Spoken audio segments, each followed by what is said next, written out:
يا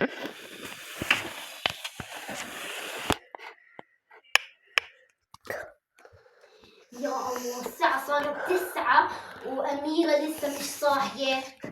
أروح أصحيها. بنزل خلينا نحن أبوها سافر، صار له شهر سافر، ما بنعرف ولا عنه إشي. نروح أصحيها.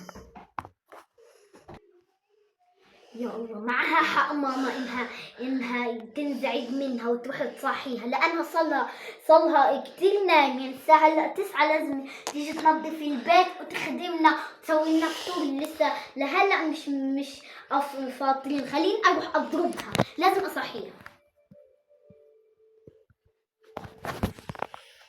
أميرة يلا اصحي، أميرة يلا سوينا الفطور. الساعة صارت 9. اوكي يلا يلا قومي حضري لنا الفطور. يلا بنتي جاعت. اوكي يلا رايحة احضر الفطور. بعد الفطور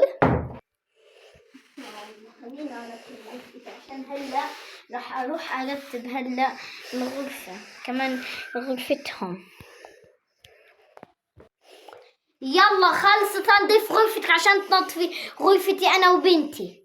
يلا وكمان نظفي المطبخ والصالون وغرفة المعيشة وكل البيت نظفي. روح انشري الغسيل ونظفي كل اشي واطبخي لنا كمان. كل هذا علي؟ حرام عليكم. يعني جيبوا خدامة تظبطلكوا تنظفلكوا وتخدمكوا. عم تجاوبيني؟ ها هيك عملتي؟ حرام عليكي. خلص تمام راح ارد عليكي، راح انظف. يلا اذا نظف غرفتي بعدين حنظف كل اشي بدك اياه، بس لا تضربيني. هيك من الاول ردي علي، لا تجاوبيني ولا ترفعي صوتك علي. خلص تمام يلا هي انا بكنس. بعد تنظيف البيت واخيرا نظفت لمدة ساعة. تعبت هلا رح ارتاح. هلا قعدت. أميرة روحي أنا جوعانة.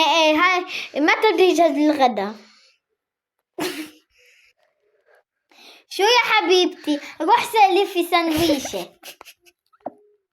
شو عم تجاوبيني؟ ماما احكي لمين ما بدك. شوفي ايش في؟ شوفي يا سميرة ايش البطاطا ميز بيناتكم. هذا ابوكي جاب نفس لبس لبعض. ماما انا بدي اكل، وهي حكت لي انه اكل سندويشة. انا ما بدي.